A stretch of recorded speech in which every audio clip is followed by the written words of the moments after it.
Hey-ho, and welcome to another Tales of... we're not sure what we're going to call these tales yet. We'll probably name those at some post-date. But for the moment, let's say Tales of Middenheim Part 2.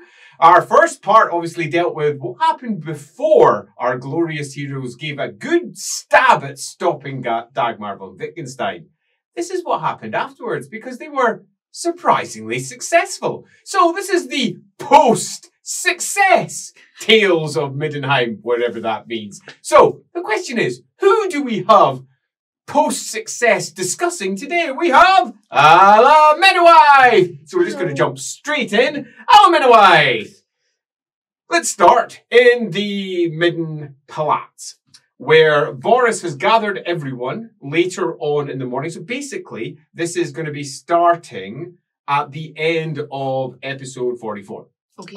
Where everybody was getting their claws. We've got our claws, yeah. Indeed. And we are in one of the core halls of the palace. This is not the main throne room, but this is where he often holds court. So it has its own throne. It has a throne for the Baron. He doesn't often sit there. Yeah. And it also has a throne for Katerina as well, who sits off to his side. And on the medal giving, well, the claw giving ceremony, the place is full. Every noble of Middenheim and many of the other visiting dignitaries from various other, let's say, states are here, including, of course, many from Middenland. It's also worth noting that there is a bank of certain families, the Tugendheims over on that side, the Hellsteins over on that side, the Tugendheims who look like everything you would expect from a bunch of relatively barbarian come civilized, honest nobles. Alternatively, on the other side, the Hellsteins with all their blondes, their white blondes, and their slightly snide looks. Perhaps that's merely because of Birdie and her obvious connection through to them. She looks like several of them. Many of them are very tall. Many of them have that same look, although she, out of them all, she is clearly the only, I mean, it's almost fair to call her an albino. If it wasn't for her eye color, which is deep bluish gray, you could almost have called her an albino. Her hair is so white and all scrubbed up and clean, ready to get her medal giving. Her skin is surprisingly much more white than any of us have ever seen it. And much paler than yours. Much paler indeed. Wow. And the whole ceremony plays out that inside the bank of nobles, pardon me, outside of the bank of nobles, we have a bunch of white wolves and a bunch of the Knights Panther as well, who are all there for the medal giving, with the princess off towards the side. And it is, as was described in that episode, we're going to pick up right afterwards.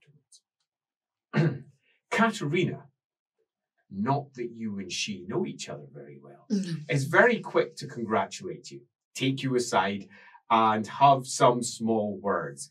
And as the milling nobles mill, none of them are particularly interested in the elf, for all she may have been marked as a champion of Middenheim, very much a hero of this particular city-state. They are far more interested in the princess or the others. And the princess is clearly not interested in them, as she very quickly backs out from the throne room in exactly the same way that Boris does as he moves out towards a back antechamber. Her Knights Panther stand effectively almost like a guard, ensuring that none can approach her without her desire, and she already sends one of them off to pick up you and bring you over to congratulate you, of course, for your extraordinary services to Middenheim. I mean, my extraordinary rehabilitation from my criminal past as well. Because of all those times that she had to arrest you. And she makes you an offer. I should very like for you to see, she says, one of the old closed galleries, if you should like to come along and have a look. Of course, Your Royal Highness. It would be my pleasure and my honour. It says, it would also be mine to show you. After all, you are a champion of Middenheim. She says, turns to her Knights Panther, in this particular case, Beastman, Knight's Panther, and just a panther. So he's got a panther pelt over, showing that he hasn't claimed his first major kill, sitting over the top of his helmet and hanging down to either side. And nods to them as they then move off. She and you move out of the hall. And she does, "Oh, golly, what a big bother. So early in the morning." She says, "It was so tense. I really wanted to stay asleep for longer, but Papa was having none of it." She says, "Absolutely none of it. Had to do it immediately. Called everybody in the city. He was afraid, I think, that some of the noble lines would have left, and he wanted to make a mark of it. There were several who already said that they were going to be leaving in the morning. So Of course, because it's the end of the carnival. Absolutely. So out the Knight's Panther went and made demands. One of the advantages of having the Knight's Panther as your guard is that many of them are indeed of the very families that you want to persuade." Oh, I see. Quite. That makes sense. It does it not? So close family members, friends, or in a couple of cases, from what I hear, bribes. Oh, really? Yeah, to make sure that they turned up. It was all for a show to, I believe, put the Hellsteins in their place. Papa was most, as she looks around to make sure there's nobody too close as you're making your way along the corridor. He was just frustrated and angry this morning, I think.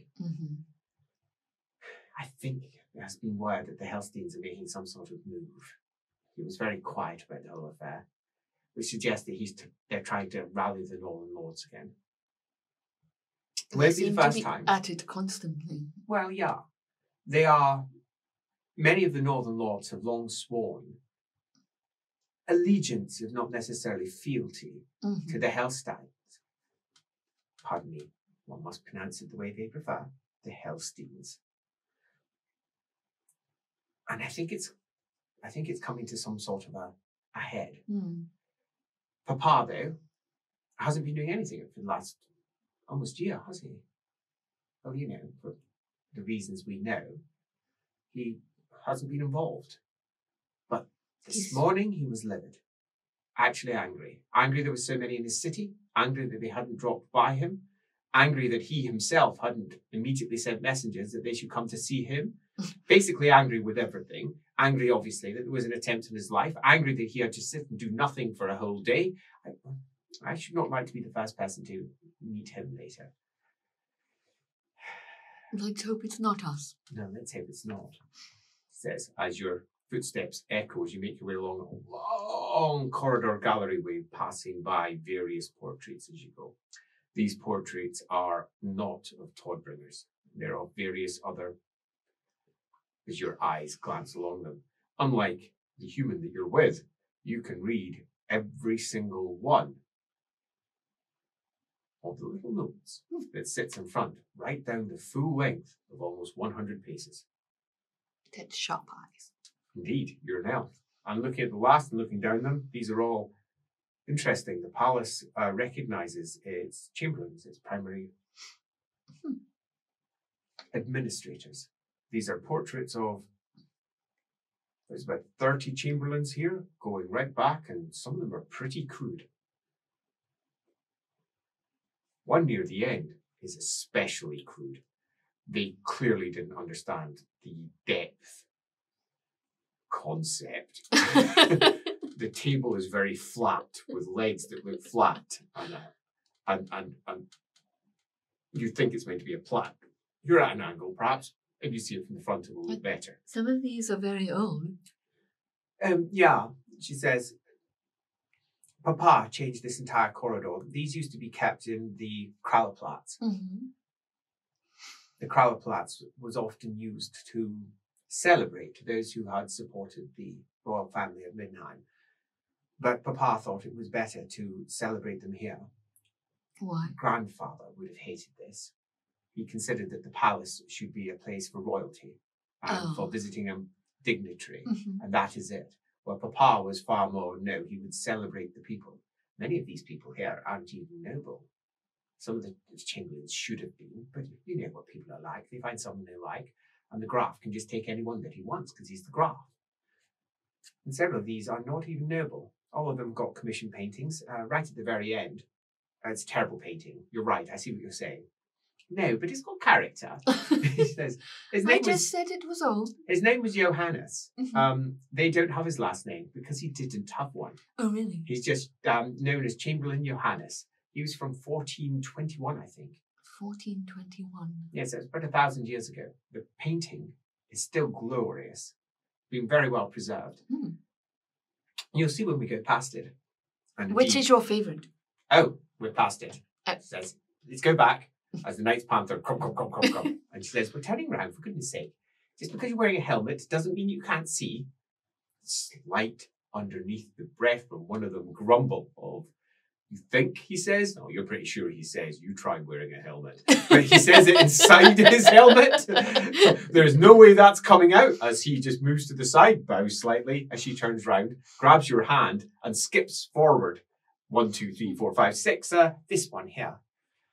That's Grandpapa's Chamberlain. Says a very stern, older-looking gentleman with heavy what looks like velvet blacks with fur sitting on his shoulders. He looks like someone who would probably shout. He's just got the look of someone who's about to inhale or just say stern things. He looks like he's going to shout any He second. has heavy eyebrows that sit like so, and his nostrils look like they're ready to flare and possibly just absorb people somehow. As he looks pretty grim. He was an absolute charmer. He looks terrifying. No, he wasn't.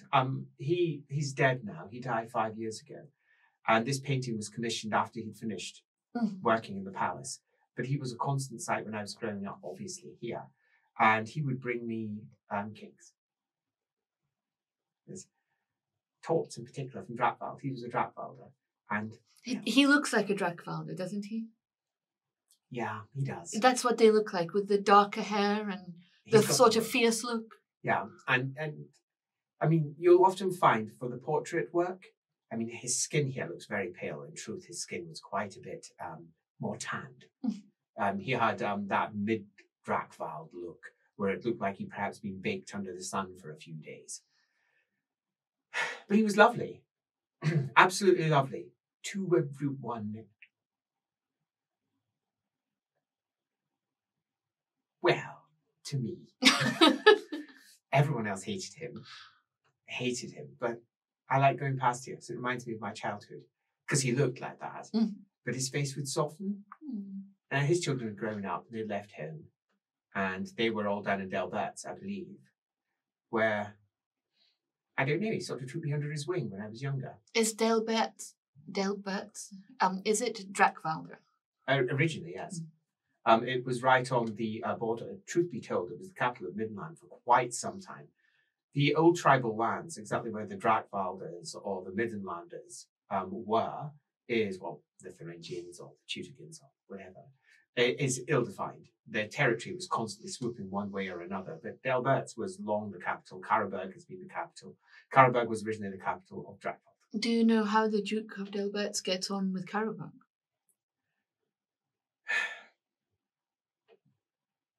That's a question. The Duke of Delberts has recently done something very controversial. What did he do? Oh, he sold his town.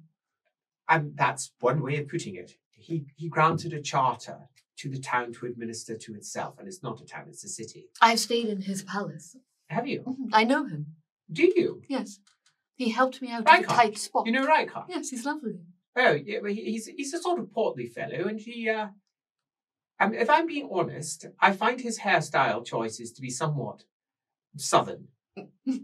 I mean, anyone who chooses to go for the comets is always brave, I think. No one in the South wears their hair like him. Oh, I think you're wrong. You just haven't seen them. I met several of the southern lords who rather piously wear the comets on their head. Yes, but his doesn't really do the comet. It just sort of sweeps. It just sweeps to the side. No, you're right, it does. It absolutely does. He looks, well, between you and me, he looks somewhat ridiculous. But he's a charmer. He's visited here several times, generally during Carnival. I half expected him to be here this year, but there was no sign of him. His flag certainly didn't go up anywhere in the city. So the last I saw him, he was on his way to the Reichland. I wonder why. To Outlaw. Do you know why? He was outraged at what had happened. Is that what he said? Mm-hmm. Means he probably supported the issue. Well, he also told us something that wasn't quite true. He said, I think he told me that the full Volkshalle had been there, not just the Reichland. Ah, right. So Council? first, there's a few things to say about Delbert as she walks along. Delbert says, oh, he's a liar. He's a Drakvalder. So Drakvalders, just so you get an idea of the stereotype, because clearly you don't know it. There are a lot of the noble lines in Middenland are Drakvalder lines, and if you talk to the Middenlanders, they're Drakvalders, most of the southern ones in particular. Delbert's is where it sort of starts, and the mixing comes from there. But there's a bit of mixing up, a bit of mixing down. And the Drakvalders are notoriously snake-tongued liars. They are, as far as the north is concerned, Ranaldans. And as far as the south is concerned, the north are barbarian Ulricans who know no better. And they don't necessarily get on very well sometimes. There is a definite north-south split, and the north side should be, as far as many of the northern lords are concerned, Middenland. And the south part shouldn't be unless they're conquered. They don't like the south having the capital. They think the capital should be in the north. They think the capital should be Middenheim. But as you know, well, it's not. It's an independent city-state because of us. He said your brother had been there recently, and he suggested in Delbert's. What, Heinrich? Heinrich had been in Delbert's. Well, first, stop referring to him as my brother. Refer to him as Heinrich. I much prefer that. Of course. You know my opinions on him. I'm sorry. You should be sorry. She says as she pushes her way through a door. I mean, really, how many times have I told you? As she says, we're going up to the Helstein Gallery. And you hear, Your Royal Highness, are you absolutely sure the gallery is currently closed by order of your father? Well, I wouldn't have said if I wasn't sure. Really? Tristram, do better. Yes, Your Royal Highness. He moves up the stairs. From behind you, you're one of them. Uh-oh. As she turns round, clearly having heard that, don't even start. Papa's just going to have to live with it. I want to show her something in that gallery. And I think it would be wise of me to warn you, Your Royal Highness, that your father, the Graf, closed that particular gallery for political reasons. Yes, and I'm going in because I want to.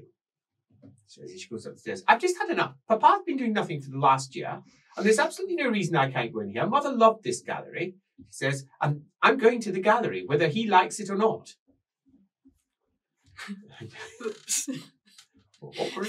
Mouth is. As she makes her way up the stairs. What were we saying, Drakvalders?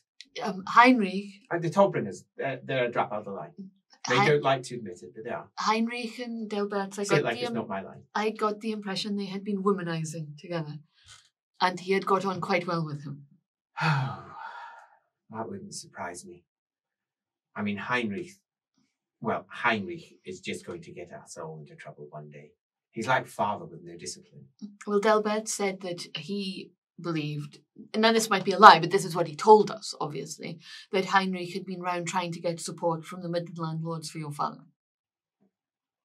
That would be a lie. That would be a reason and a justification for him to be there. Most likely he was, if I'm going to be, he was probably whoring or doing some equivalent at their palace. Delbert's is known for spending the enormous amount of money he's most recently acquired by being bought out by his people, for goodness sake. And the taxes, of course, that he still collects on parties. That's all he does. Delbert's palace, the old palace, I suppose. He's rebuilding a new one, by the way. I know, we went to the new one to have a look at it. Did you? I didn't know it was finished. Is it completed? It's not completed, but parts of it are completed. Well, quite. Palace. I mean, really. They should be building forts. They've had some trouble with beastmen in the local area. You can't rely upon bloody Delb all that time. You know about Delb. Yes, part of the reason we were there was because we had done some heroic things in the locale. Yeah, of course you had. She says, excuse me while I swoon. Goodness sake, heroic things. What were you actually doing? Stopping a war between 2 Middenland provinces that had been provoked by Reichland agents and spies. All right, I'll accept that. Oh, thank you. She says, assuming that's what you were doing. It's not that I Absolutely. don't trust you. It's just whenever you say, I never lied to you, I keep on catching you out doing little lies. I have chosen never to lie to you, Katerina. You say, I would never do that. No, never. And then I catch you doing it, and you're like, oh, it was a mistake. Nonsense. As she pushes open a door. So this is the old Helstein wing. She says, it's been closed for a while. It's at the Rared Palace, and it's got a gallery at the top, which was, well, you're going to see. She makes her way along. It's a bit dusty, says. I meant to clean it here. It's not dusty at all. As she makes her way in, goes across an open hall. Let me and put there's, my finger. yep, no dust. And there's large paintings all around of blonde and white blonde mixture of fellows. And again, you get the strong belief here that you get them the measure of the Helsteins. They may be a northern line, but they are not strictly Ulricans. For all they are, as far as you're aware, one of the oldest blooded Teutogan lines, because not a single one of them appears to be bearded. Oh. Oh, not true. There's one. He's bearded. But the others just aren't. And as far as you're aware, that's an Ulrican mainstay. You just let your hair grow. Yeah. I shall ask momentarily, but first I've got something to ask you. And that is the knight she referred to as Tristram. Is that the Tristram that is her personal guard? Yes. That the demon said it had eaten? Okay. Maybe it was lying? Maybe. There could be more than one Tristram. You don't know which Tristram it claimed. It claimed a Tristram, and I don't know if it was the Tristram I know. You're right. That's a relief. Look, as she crosses it, the hall diagonally and moves over to a door on the other side. They were Teutogans and Ulricans. Why don't they have beards? Oh, you'd have to ask the Helsteins, because they're not traditional, because they do their own thing. Because as far as they're concerned, Ulric is there to be emulated as and when they want. Right. No, that's really unfair. She says, no, that is unfair. I remember a conversation that I had with, because I asked the same thing. I must have been, 15? Yes, I was 15. So Baron von Helstein, I asked him directly. I said something along the lines of, may I inquire as to exactly why one does not wear fashionable facial hair or something like that? And he decided that this was when he was going to educate the rather dim princess exactly what it was to be an Ulrican. And he had a very different view on Ulricanism than is generally espoused in the city. And his view was that Ulric, the Ulric Creed in particular, taught important lessons, and that Ulric did everything wrong almost all the time. That was the whole point of it. And he survived those lessons and became a better person for it. And multiple times in the course of the Ulrican Creed, Ulric is grabbed by his beard or his hair. Often by some maid that he has made not a maid anymore. And she is somewhat upset, or her father's upset, or her brother's upset, or someone's upset, and Ulric's shrugging in the background going, well, perhaps I shouldn't have done that. Or Raya's come in, and Raya's like, I'm fed up with Tal this week. And he's all like, well, you know, Raya, do come on in, or something like that. Obviously, slightly blasphemous. She says, I mean, just a little. But it's Ulric, it's not. And as far as they're concerned, the Ulric Creed teaches not to have a beard, and they have long stood as a contrary point to the cult of Ulric. And when the Helsteins were ruling, their view as Ban Ulric, as the representative of Ulric, was you should never be bearded. But our Ulric, by comparison, said you should. If you are a man, you should to best emulate Ulric and show your respect to him. So what does our Ulric mean? It means the, oh, right. Well, there's more than one view. It means the son of Ulric, or the beloved of Ulric, but mostly it's translated as son of Ulric, direct son of Ulric. the child of Ulrich under some translations, but the old R term has been... Right, so I've studied quite a few of the languages. Arthur, his name could have been Arthur. Absolutely was. There's almost no doubt about it. His name was Arthur. And by that, I mean, Arthur wasn't his name. Arthur was probably his designation. His first name was probably something else, and he was Chief something Arthur, son of Tor. And there are somewhat... Could it... She says, excuse me, Sir Knight, could you please just... Right, so, she says as she leans in, there are many who claim that he was Kislevite and not like actually Tor. Midnight. Yeah, absolutely. And they believe he was actually the son of Tor, that he was of divine blood. Do you think Sigmar was really his name? Well, you know, it's a complicated... It's 2,500 years, but he is marked as Sigmar inside many of the Dwarven translations. But then they often use titles. They often refer to High King, or they often refer to Reichland. And the number of times my father, for example, is referred to as Middenheim inside some of the Dwarven treaties. You'd think he was his name. Exactly. And if all you had was the old treaties, you might look at it and say his name is Middenheim. But his name, of course, is not Middenheim. His name isn't even Boris. It's Alfred. What?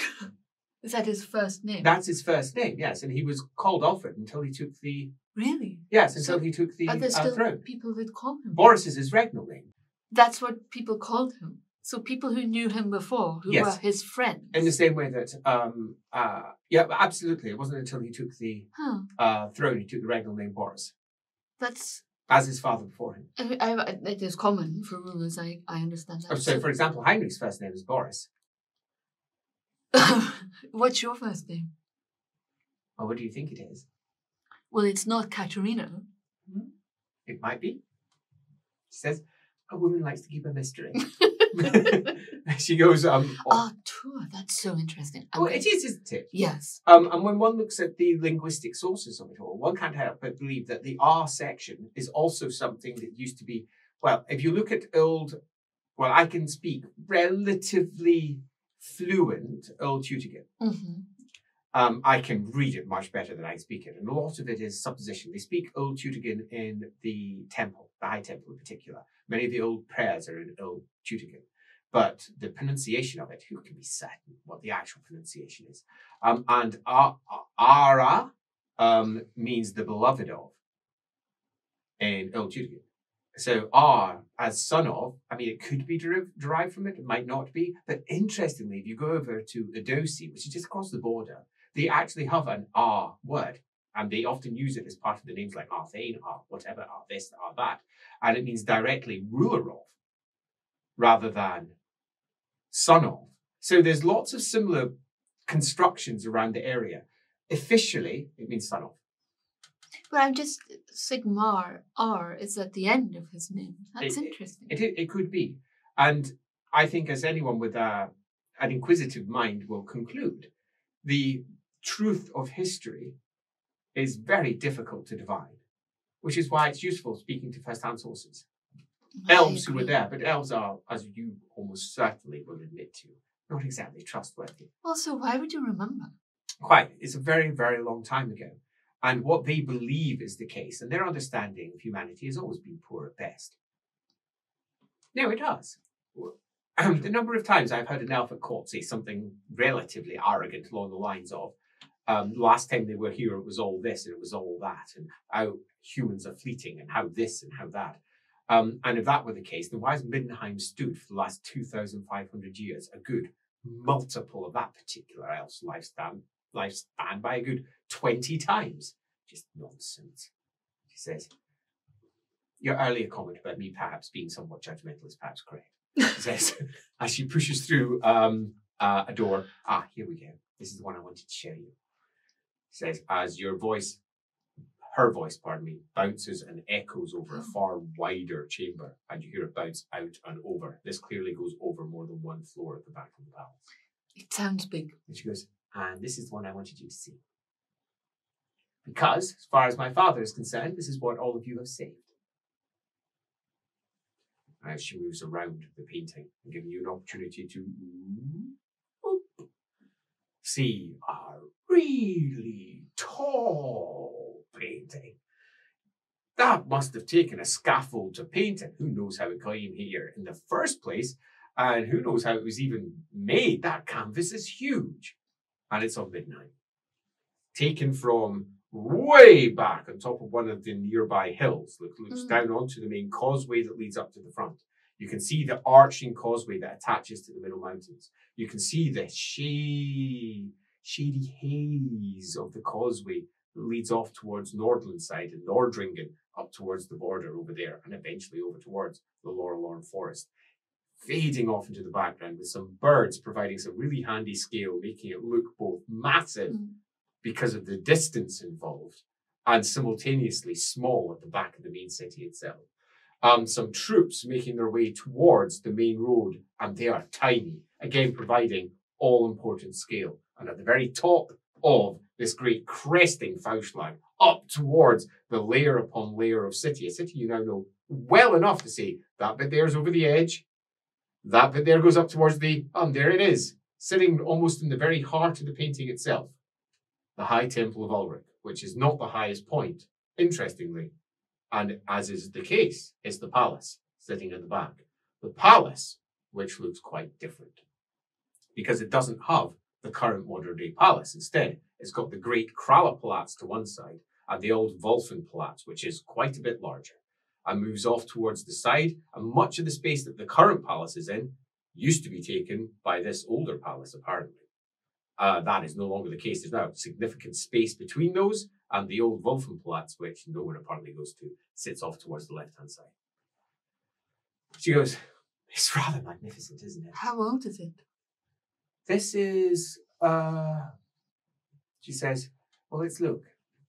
You can see the nice little bit there in rather archaic classical lettering. Yeah, I don't read classical. She says, it's not particularly difficult. It's just letters for numbers. She says, it's really not very difficult. I can teach you. She says, this is, so that's 2131. What do you mean letters for numbers? They use letters for numbers. In classical. Like words? No, letters. So they'd use an M for 1,000. Oh, I see. Sorry, I wasn't listening because I was thinking about letters for numbers. When is it from? It's almost 300 years old. 400 years old. 400 years old. But is it of the city then, or were they imagining a previous time? Who can say? And who can say how accurate it is? But what I find out of everything, not only is this the place you say it, it's an old painting, it's rather marvellous, but look how big it is. The city is almost as large as it is today. We have over on the far side, so if you look up to the far right up there, it's just a big wash of roofs and smoke. That entire area has been walled up now. It's almost a 100 pace high wall all around that area, and there are weapon emplacements all around that entire corner, and that's over the edge as well. Entire area owned and ruled by, as much as I'm sure he would be appalled for me to say this, but it's ruled by the Midden Marshal. He holds a significant court down there for all of the state army regiments that patrol the walls. The Midden Marshal of the Walls? Yes, because there's three, isn't there? Yeah, it's the three Midden Marshals. The walls, and the army. Yeah. And well done. And that's where he rules now, down over the edge. Right down at the bottom, there's a large midden ball pitch just off to the side of that. It's not somewhere I've ever visited because, well, it's in a rather bad part of the city, if I'm being honest. I rather wanted to go down there. I asked Papa and he said no. So there you go. I thought you'd like to see that. Says looking up at it, it's my favourite painting, I think, in the entire palace.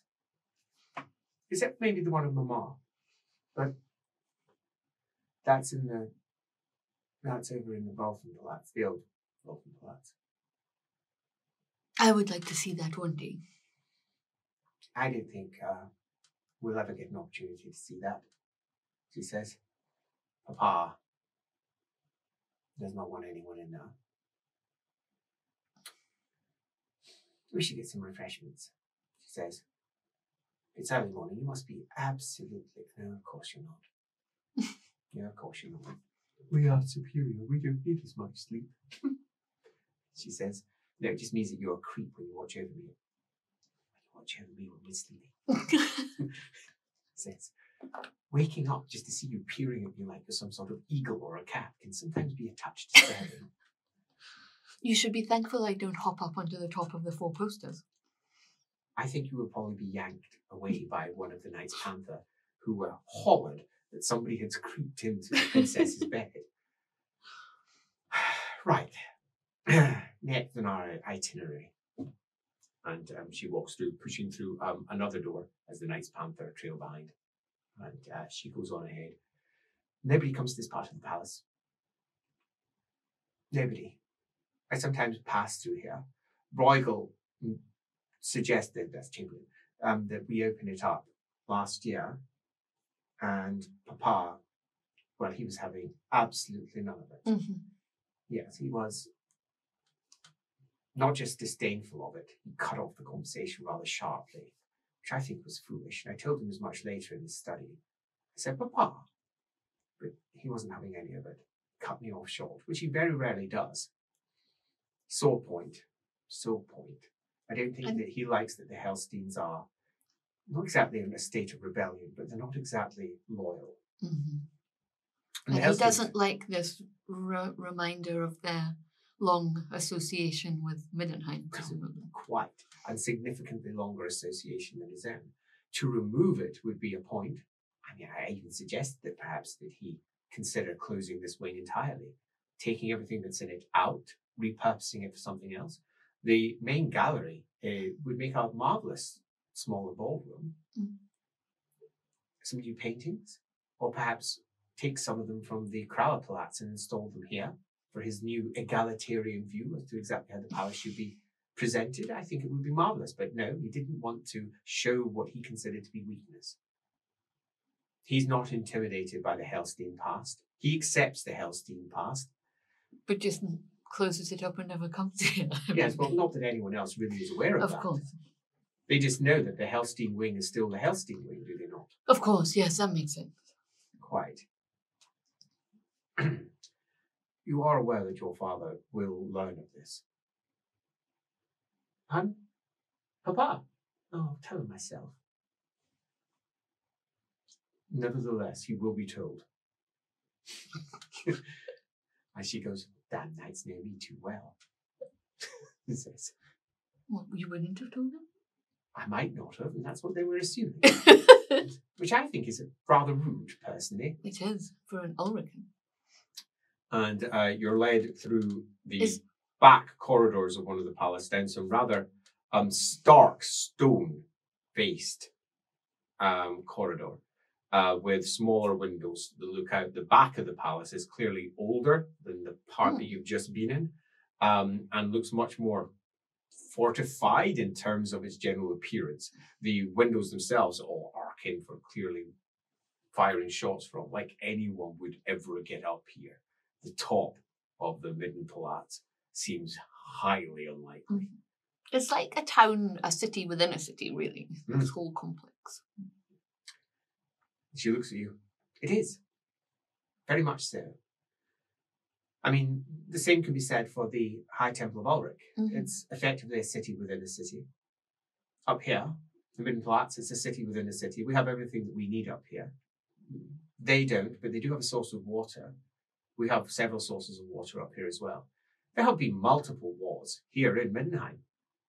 The Ulrichans have gone to war with the Dukes on more than one occasion, and we won. Well, I say we, it wasn't the Torbringers, but we won. We forced them out on one occasion. And often these wars were not as public as... I know from one of the old Hellstein journals that they were at war in this city. Now, that's not recorded in any of our history books, but they were actually at war. Pushing up and down the streets, demolishing parts of the city to build barricades. And the main Duke palace. and the Yes, main palace. because the Ulrichans attempted to take control and declare a theocracy. Oh, really? Suppose. I'd never... But they don't have vows, do they? So they couldn't... Not then. There were no vows. There was just might is right. So vows are not something of chastity. Chastity? Celibacy? Cult of Ulrich Are not always been. Oh, no, absolutely not. They were imposed by Graf Heinrich upon them, upon accepting them back into the city after their rebellions. Hmm.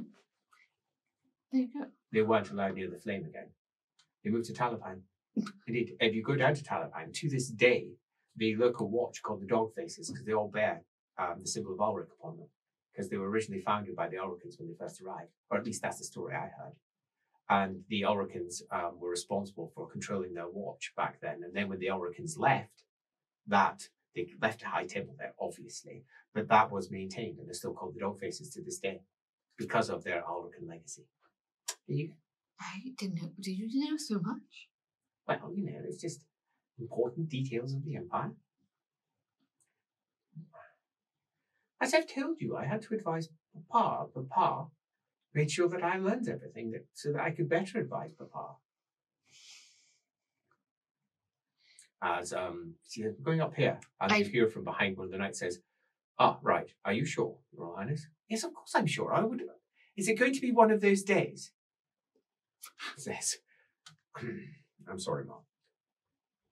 "Really?" She goes up spiral staircase. One of those days. They appear to be in the mood, somewhat of a bait, but cats. Right. They get like this sometimes. It's why we don't have Knights of the White Wolf as guards, and we never have. Well, not since then. Because of that. Fortunately, because of their very nature, they didn't rise up. They declared their intention to take control of the city because they were honourable after a fashion. At least that's what the diary said. So they didn't just murder everyone in their sleep. They gathered everyone together and said, "It's time that we're taking over," or something like that. And as it turns out, they didn't agree and went to war, and they lost. And what's the detail behind that, though? One can't be certain. We're left with just old stories and old journals from people who had grudges and a need to portray themselves as the victor in this case, and also the wronged party. The wronged party, exactly. But who knows why they decided they had to rise up? Exactly. The Cult of Ulrich doesn't describe it like this at all. But then, why would they? They want to see themselves as honourable. It's true. But they're the ones with the vows of chastity, not me. Here we are, she says, as she goes up to the door and knocks on it. And we hear from inside. No. And she opens the door. "Excuse?" "Oh, as a nice panther straightens up. Your Royal Highness, I apologize. I apologize deeply. I thought it was one of our knights. We very rarely get visitors here." "Yes, well, today you have a visitor," she says as she glides across the room and goes up to the door. "Is Papa in?" And you hear, "Yes, he's just arrived." "Royal Highness, might I suggest you come another time?" Says, "No, you might not," as she taps on the door. As he raises a gauntlet and puts it down again. And you hear from inside, "I told you I don't want no one coming in." And she goes, "Papa?" "Oh, all right, Kitty, in you come." She looks at the knight, smiles. She says, "You're coming with me." As she pushes the door open and glides in. And you hear from inside, "What do you want, cat?" And she moves in. As you follow in afterwards, it's a long, thin office. Behind them, there is almost a much smaller version of the painting you saw earlier of Middenheim. And I do mean much smaller. It's only about 12 feet tall. Only 12 feet tall. And it's also, you think, probably relatively ancient. The paint itself is cracked in multiple places. The varnish is a bit yellowed in other places, but it also has details that are wrong. It's missing, for example, the great apparent bastion over the far right. But the main causeways are all there. The main city is all there. And a quick flick down gives you blessedly in Reichspiel and proper Reichspiel Proper lettering. numbers. Yeah, quite. 1906, which means this painting's around about 500 years old. As to why this date is chosen, you don't know, but it does say to celebrate the great wolf emperors of the north. Interesting that that's what he sits under. Yeah. Wow. The entirety of this long office is just piles of papers and pigeonholes with scrolls sticking out of it, a large desk where he is, and in front of the desk is a small, round, polished mirror, which looks like it's been made of something metal. I mean, it's a proper polished metal mirror, and quite tiny. And ink splashes, messes, tipped over bits onto the floor that he clearly has never picked up. Over in the corner, there's a big, let's call it an easy chair.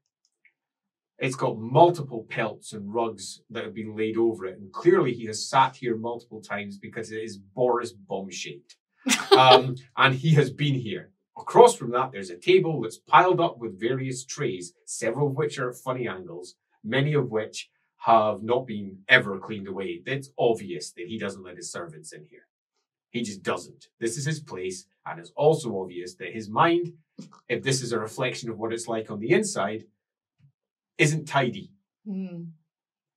At the far end, there's a bed. So very possibly this office also is just where he crashes. It doesn't appear to be anything close to a royal apartment or anything similar. As he is sitting, scribbling with a pen, which he dunks, and then looks up and goes, well, if it ain't our hero, says, all right, Kitty, what have you brought the elf here for? She says, so I have some matters I would like to discuss with you, Papa. Says, with an elf here in me chamber. Kitty. I'm like not supposed to look at him, right? No, you're not supposed Yeah, to. you just sort of like look at the desk. As she goes, yes, Papa. Obviously, I'm looking at Puts you. his pen down, scrapes his chair back, and then turns around and looks at her. All right, kitty cat, what is it? Clearly you've got a bee in your fucking bonnet. What? Says, I don't see any courtly nobles around here. An interesting thing to say to the royal princess.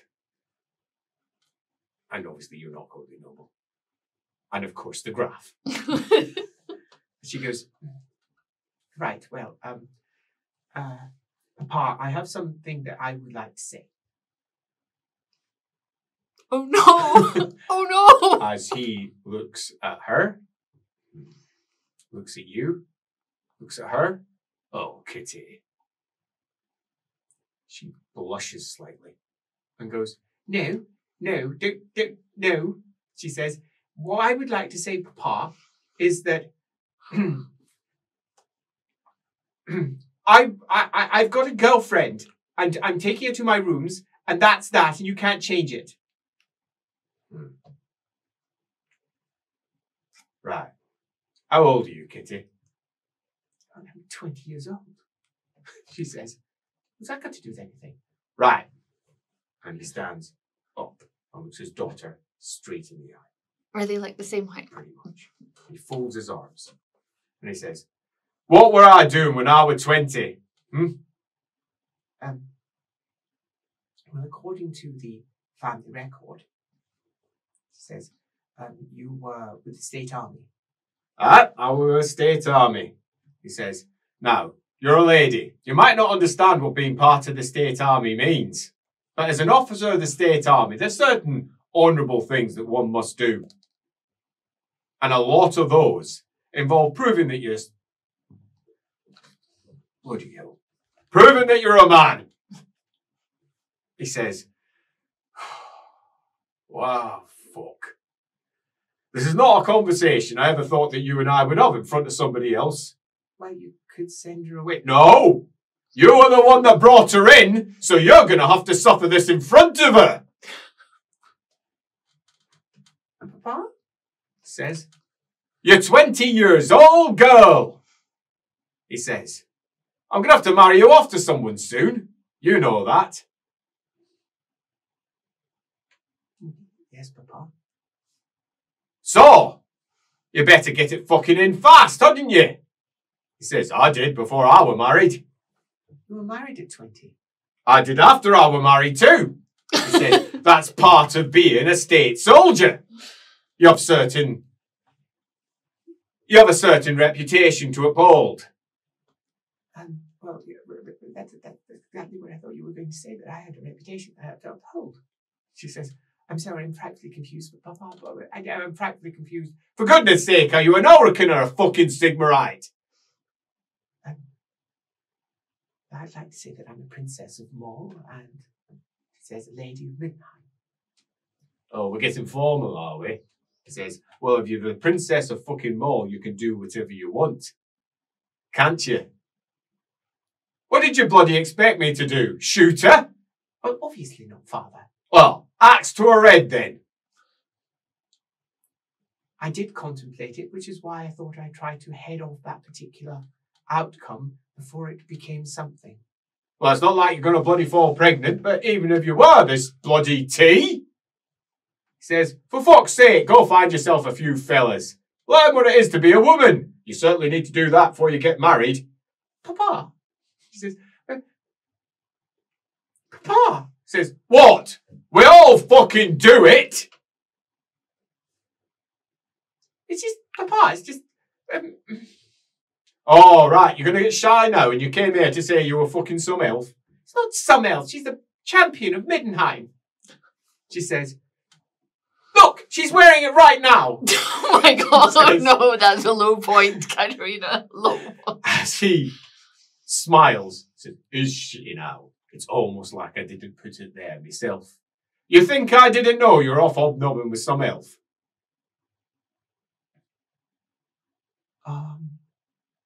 I think you didn't know. Well, you're right. I had no idea at all. He says, and between you and me, that is a failure on my part. I should have been paying more attention. It were carnival. You've clearly been busy in more ways than I expected. Fuck's sake, girl. You're a woman, you're not a child. You make your own decisions. And if you fuck up, as long as you live through it, you learn from it. It's the Oracan way. Right.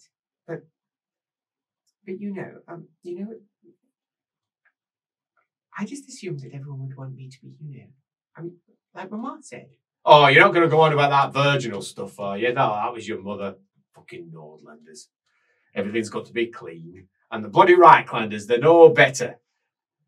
For fuck's sake. We're humans. Says. It's what humans do. No, but it's quite important that to be... I mean, I've read the treaties. It says, oh, I bloody read the treaties too. You know what they say.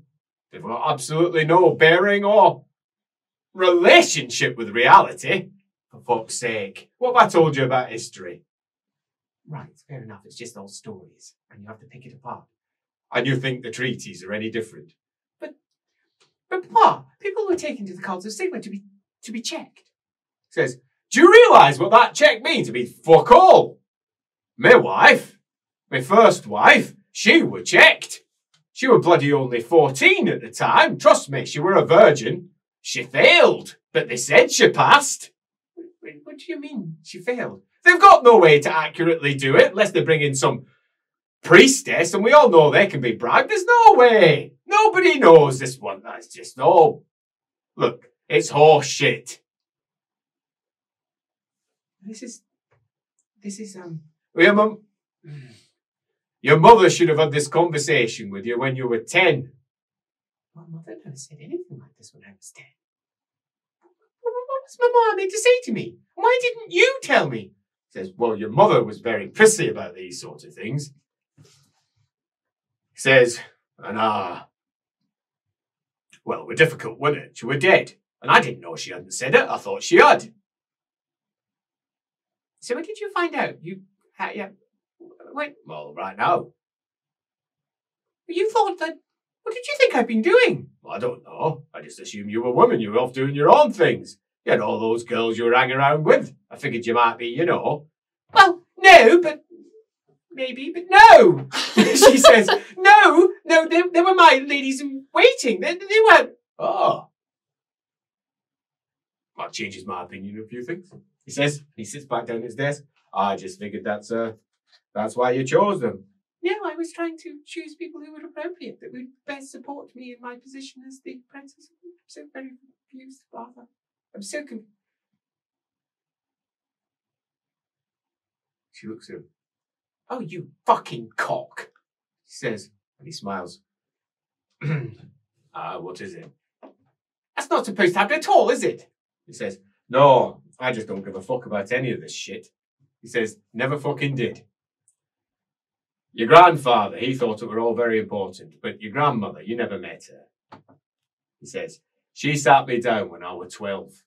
And she sat me down and she told me basically all the ins and outs of it, and it were the worst night of my life. There's no other way of putting it. It was the worst night of my life. She was telling me things that no man needs to hear from a woman. And she took it directly. She was straight out with it. Bloody Talabotlanders and how they view things. I'm telling you, it's wrong. She wasn't from Talabot land? Says, no, but she were raised by quite a few very strong Talabotlander folk. And she had a very Tal-like view in exactly what her mother should tell her son, and it were. Well, it were eye-opening. He says, but I also think she were right. At the very core of what she said was, why do we live our lives?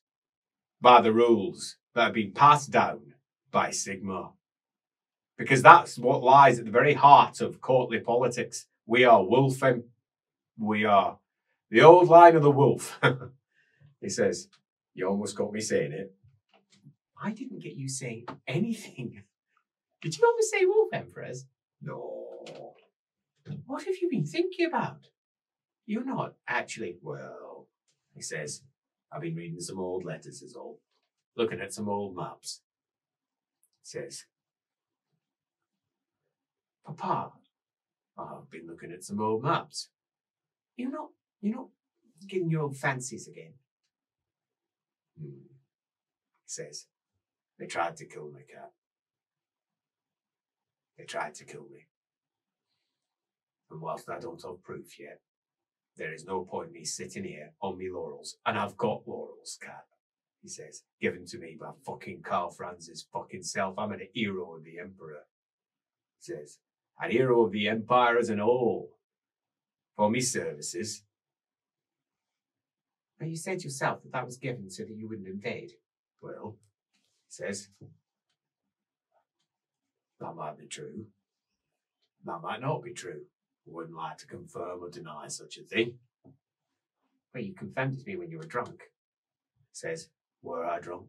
Oh, for fuck's sake, Father, yes, you were drunk. You're often drunk. Well, I might have been drunk. He says, that don't really matter. Oh, don't be ridiculous, Father. You can't go to war. I can. No, you can't. She looks at you. Well, this isn't proper conversation to have in front of, What, the stuff?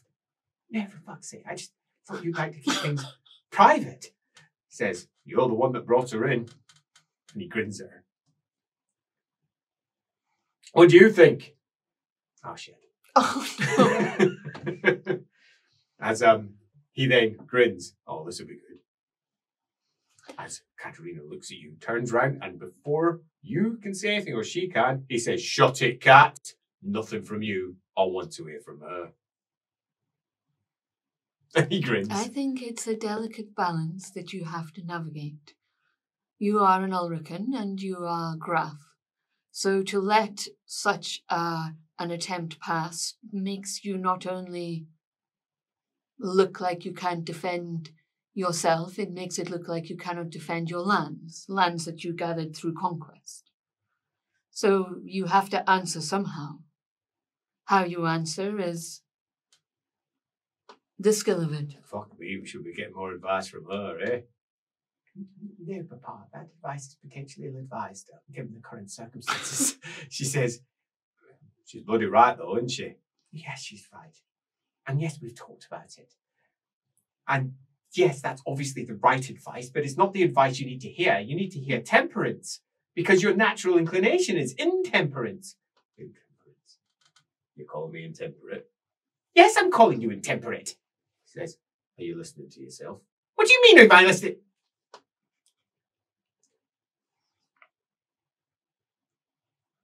I'm calling you intemperate.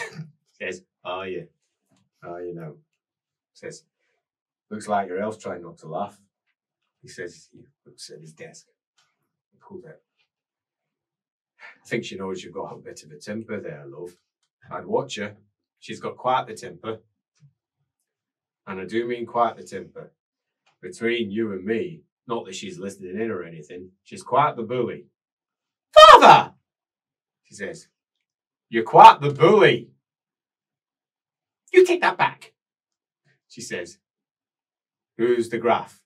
You take it back. Who's the Graf? You take... Who's the Graf, Catty? Says, You're the Graf. Says, exactly.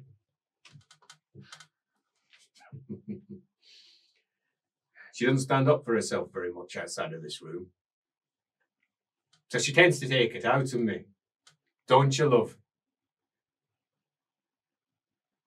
No, she says. I should like to think that I am very measured in the things that I say. You can always tell when she's measured. Oh, what's the word for it? That music word when it all goes up. It's that. Her voice all goes up, you know. A key change? I don't know. It's something like that. I don't pay attention. My mother tried to teach me music. She had me on this flute. Says, can you imagine such a thing? Me and a flute. Says, here I was, 6 foot tall, age 11, with this little flute master. He must have been about 4'1". I mean, he would, but that's what he felt like sitting before me. Now I'm there sitting here. I can barely get my arms together because at that point I were a big lad. He says, my arms and my chest. So I'm sort of sitting out like this, trying to get the bloody flute in. And my hands are up like this. And my mother was having none of it. And I was trying to do everything to get out of it. I snapped 2 of them. I play the flute. You snapped 2 of your flutes. If I'd done that, you'd have murdered me. Says, look, my mother tried to do same. My father, well, you know what your grandfather were like. He were having none of it. My mother wanted it to happen, so it happened. So I had a good 3 years in that flute. 3 very long. You still play it, Papa? No. You can't you, Papa? No. It doesn't matter what skills I may or may not have. I cannot play it because I will not play it. Hidden depths that you have, Papa. He says. It makes your strident support of all of the horrendous lessons that I had to go through make more sense. Well, I had to go through with it. So did bloody you. And now you're a grown woman, so you can make your own bloody choices. That being the case, I need you at the palace. Really, for what reason? She says, no, I need you out of the palace because if this sort of thing's going on under my roof and someone finds out about it and I don't make some sort of response, it's going to be problematic. But if it's not going on underneath my roof, he says, then there's no problem. No, but if somebody still finds out about it, you still have to do something about it. Well, be more careful.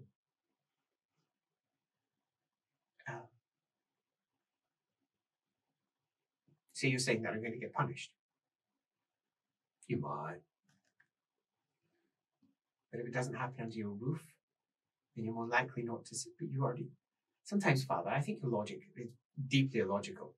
He says, well, you don't need to worry about that, do you? Because I'm the Graf. I'm also your father. And I'm secretly quite pleased it's a fucking girl.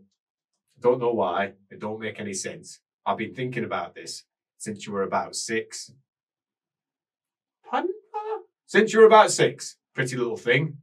And I suddenly came to the conclusion you were going to grow up. Like that weren't going to happen anyway, says. And I realised that we're going to cause some troubles because, like, I didn't want no fucker touching you. And then I had to think, why? And that's just not a good thing to think about. It's like I owned you. Like you were my property. I'm an Ulrican, not a fucking Sigmarite. And I'm certainly not a wastelander. So I had to confront my concerns about that. I actually went over to Valgeir. Emil, that is.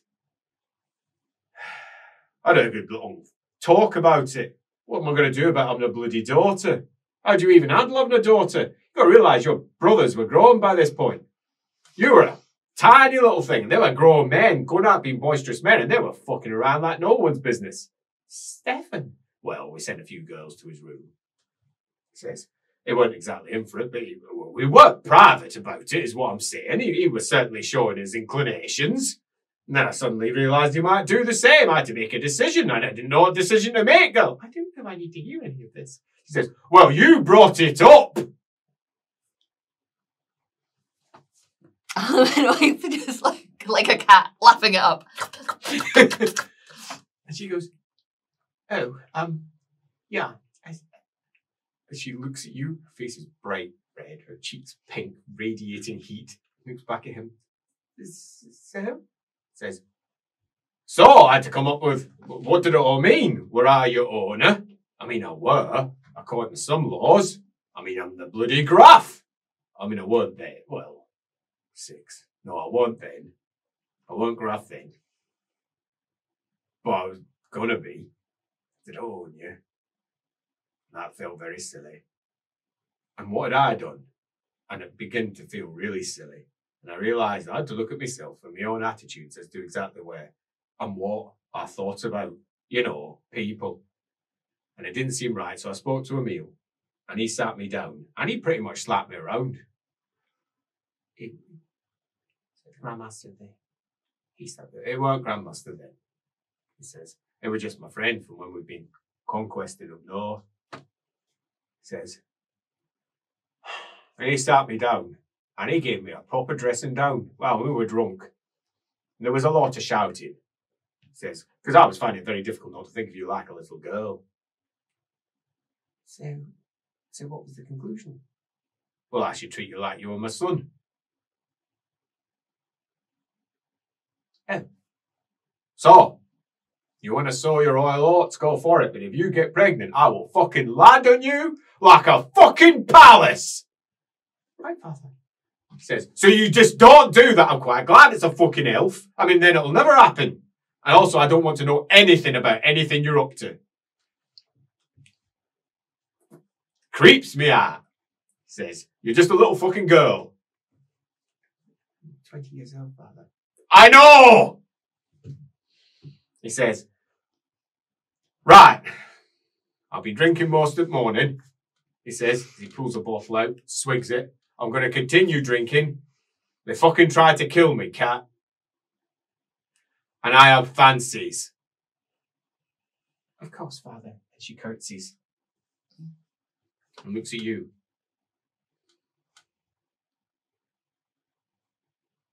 So many things I'm supposed to say.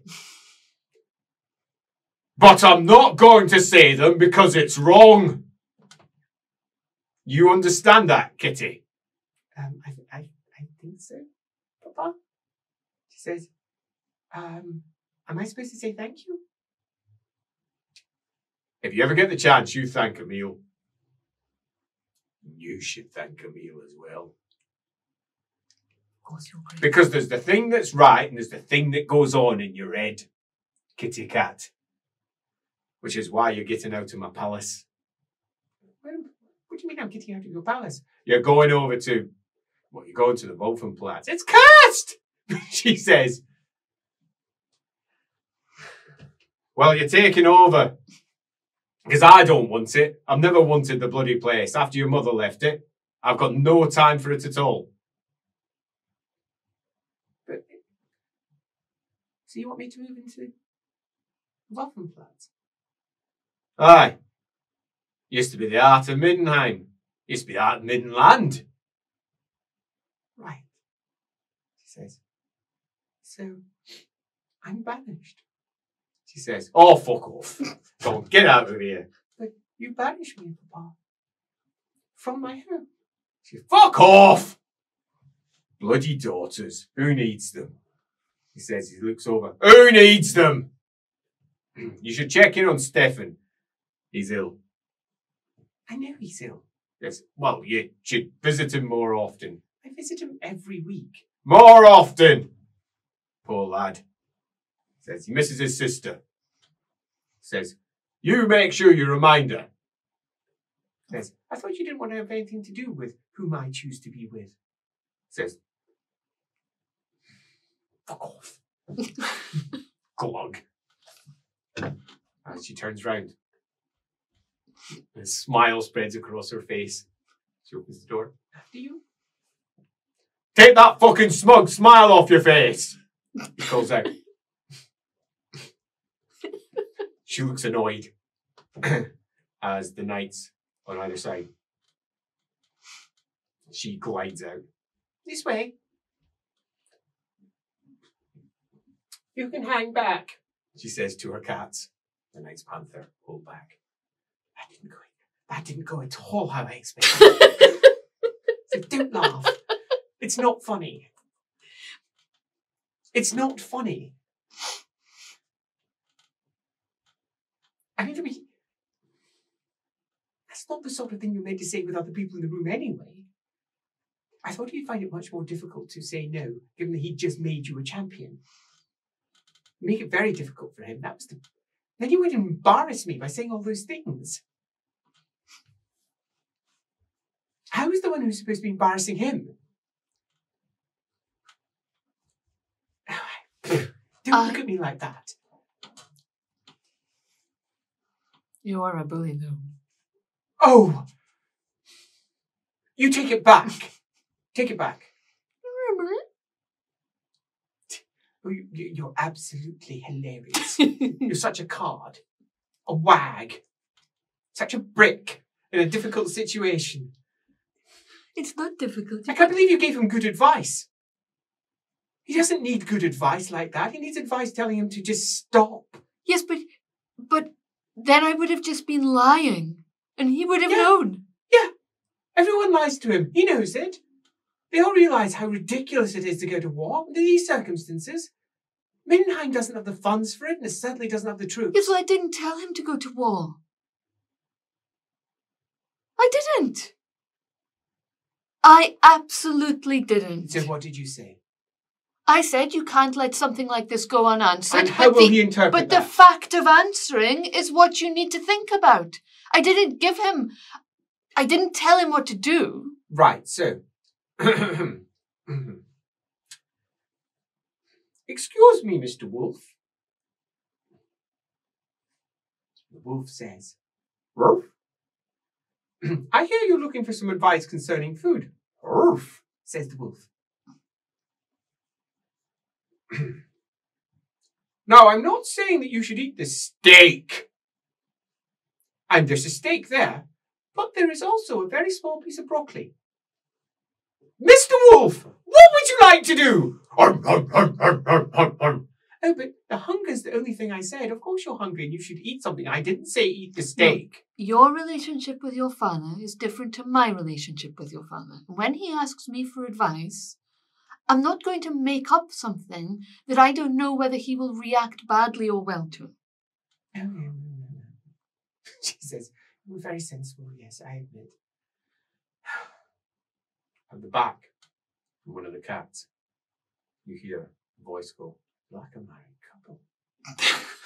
Another one says, shh, don't say it so loud, it's an elf, she might hear you. Says, don't be ridiculous. Says, but look at them bicker. Someone says, shh, do you think they're? Oh, don't be stupid. Don't be ridiculous. He goes, right, yes, she's just a maid. Of course, that's why she's taking him around with her. So she walks along. Wow. Even the cats with you don't believe what's in front of their eyes. So I've been given the palace. What am I going to do with an entire palace? It's huge. It's 7 floors. It's got a ballroom. I could host a ball. What would I host a ball for? And for whom? celebratory ball for not being dead, not being married off to the Helsteins this week. You could host a ball for anything. You're the princess. That's what princesses are supposed to They're do. very expensive. And if Papa's going to war, I mean, really, if Papa's going to war, we should be taking a look through the palace on what we can divest. Marienberg would be more than happy to buy significant portions of it. Well, let's go and see what's in your new palace. I've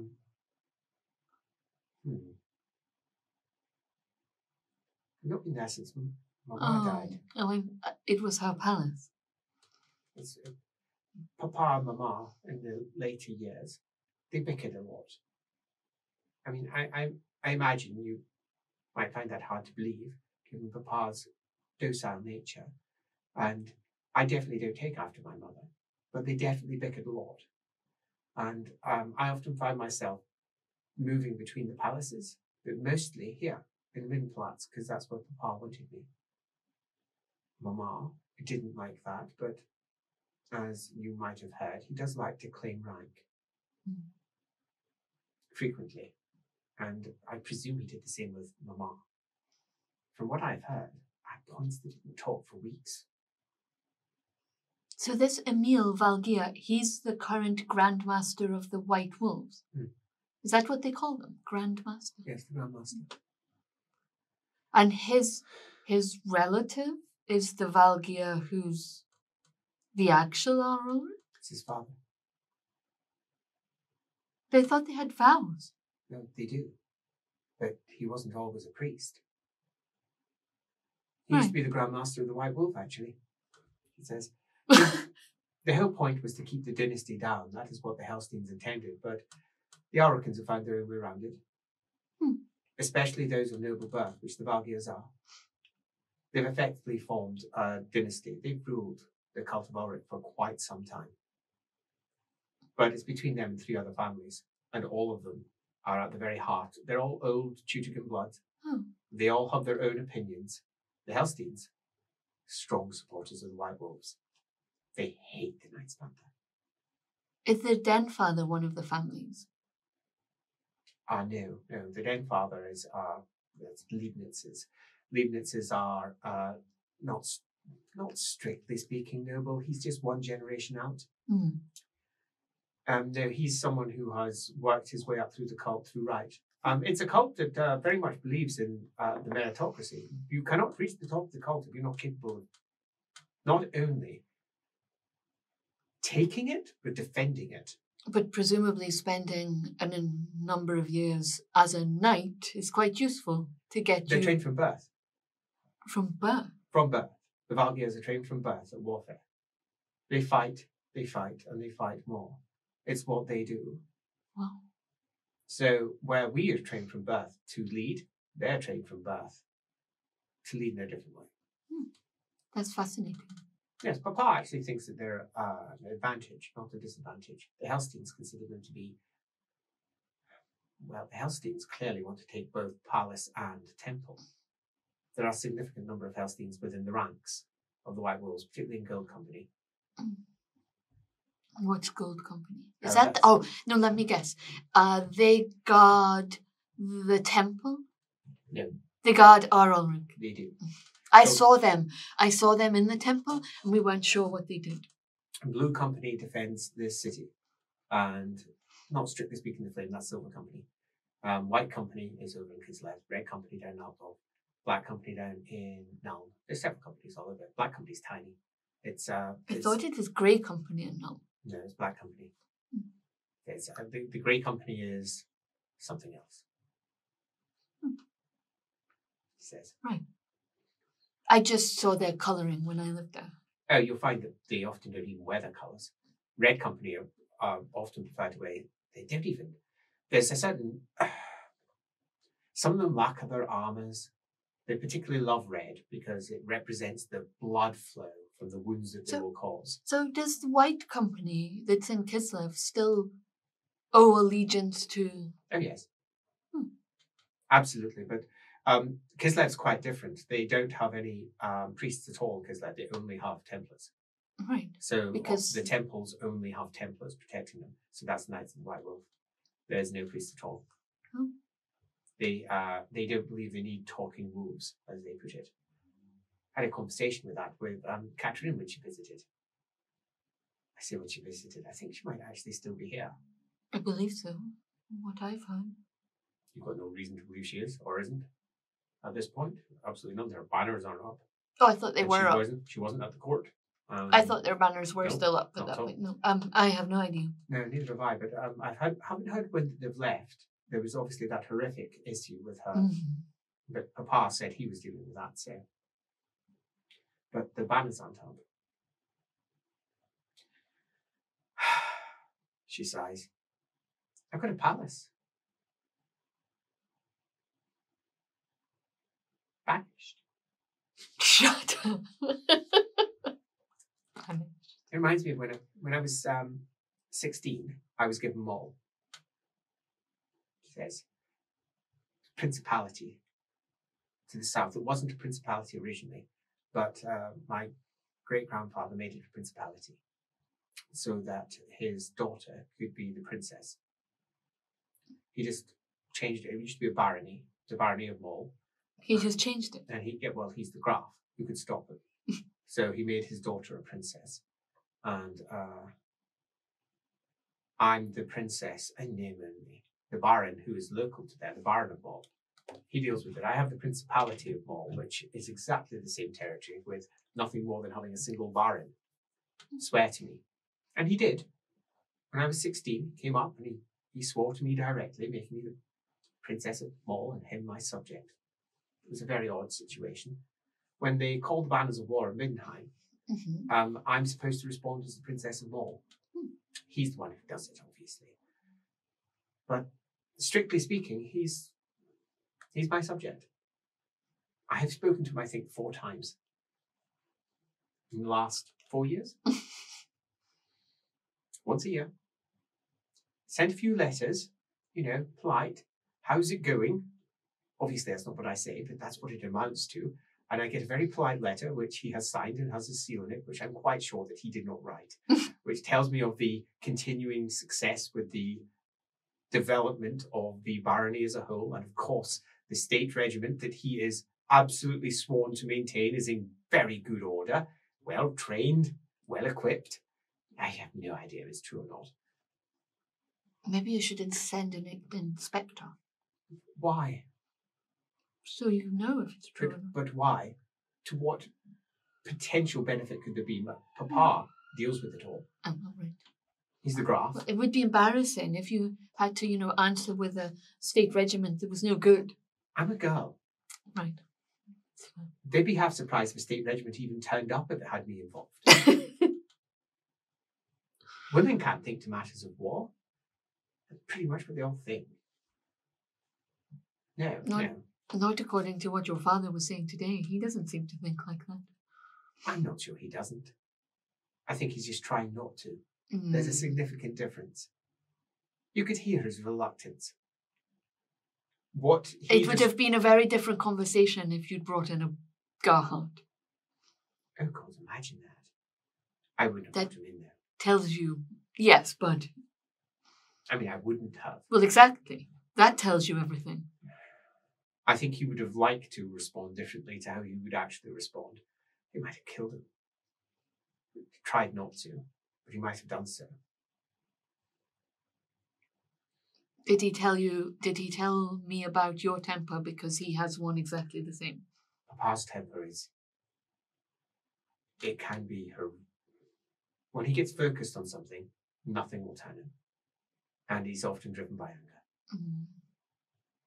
And he will make very poor decisions.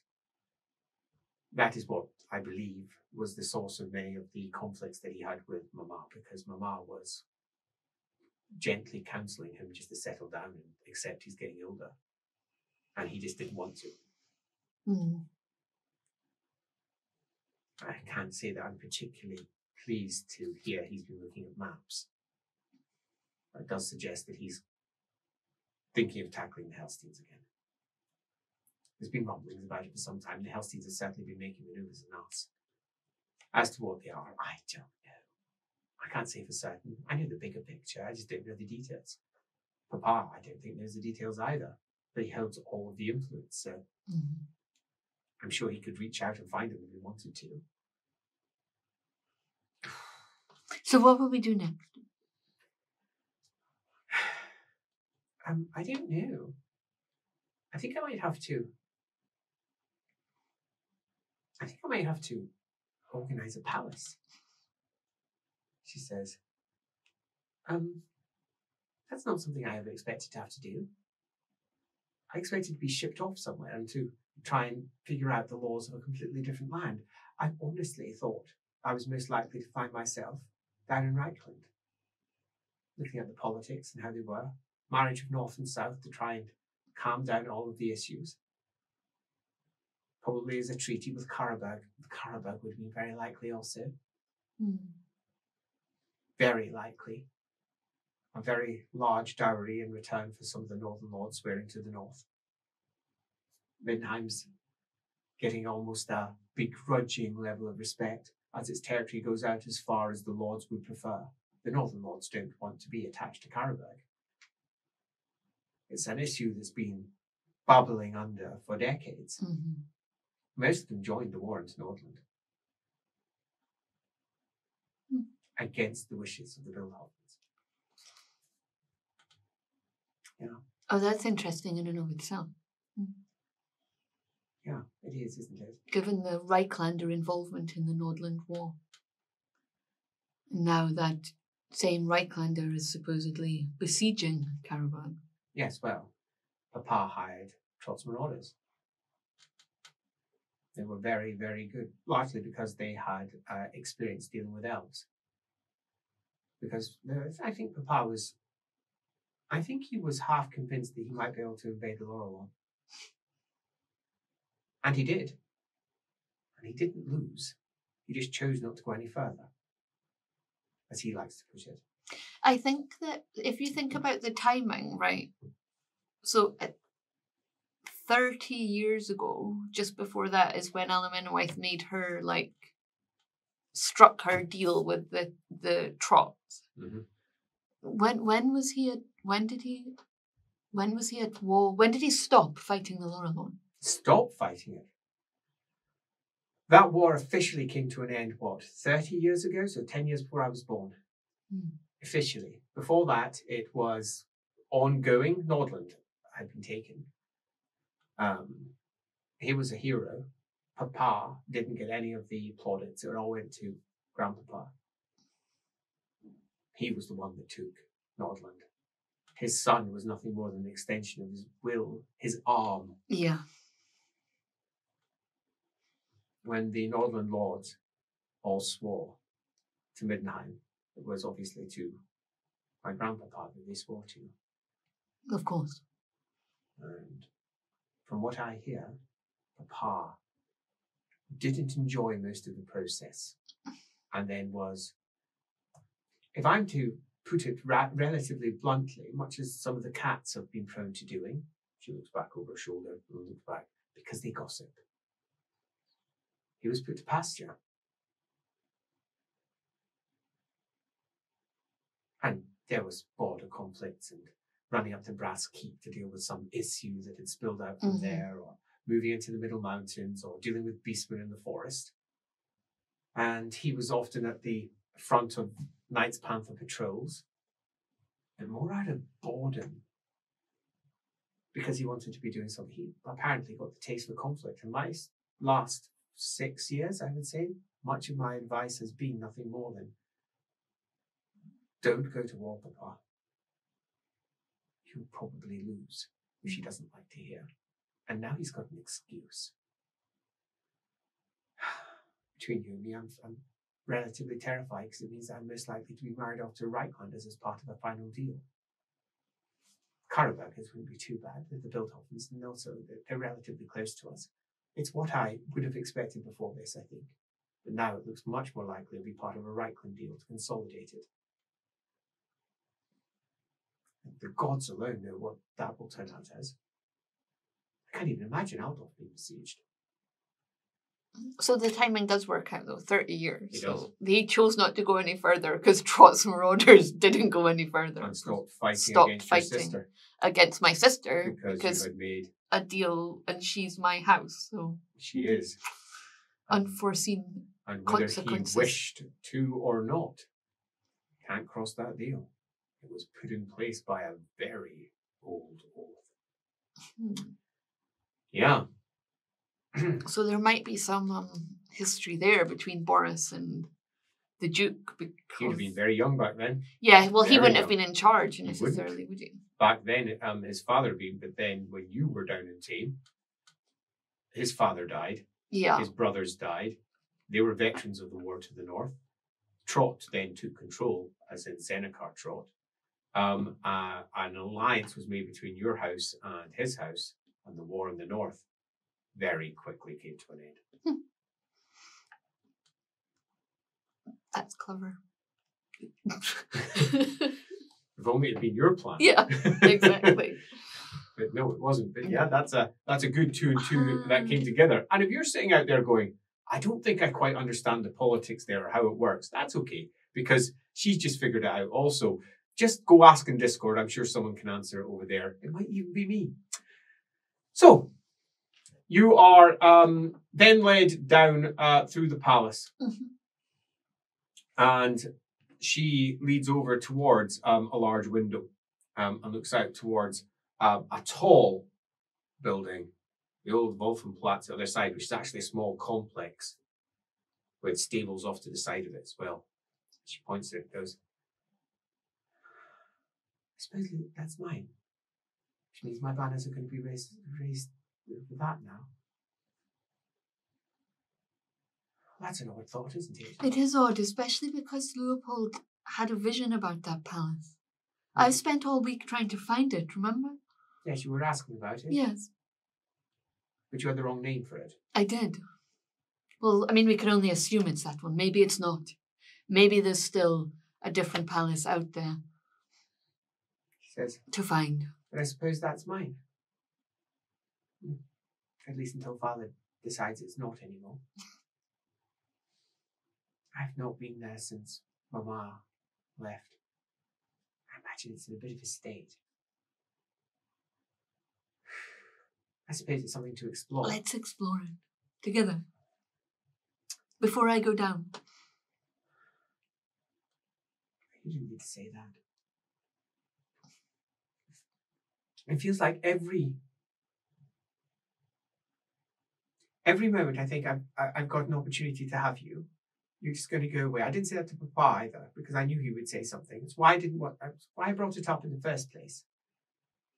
What if I forbid you to go down? Your father has ordered me to go down. He's the Graf.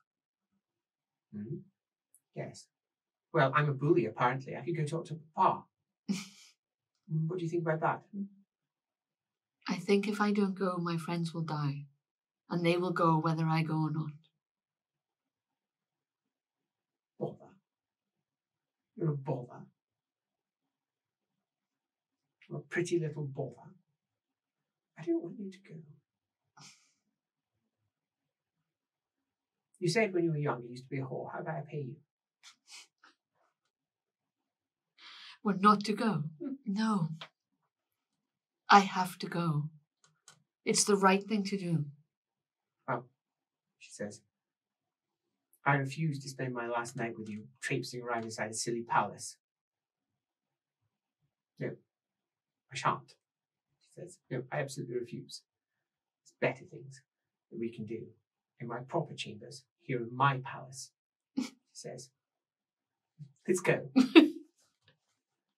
And that, interesting little aside, where Katerina doesn't get quite the response she expected from her papa concerning the intrusion of other people into her life, to put it sweetly, is where we bring our episode to an end. One does wonder what will happen when eventually Alamennowyth goes underground. But until then,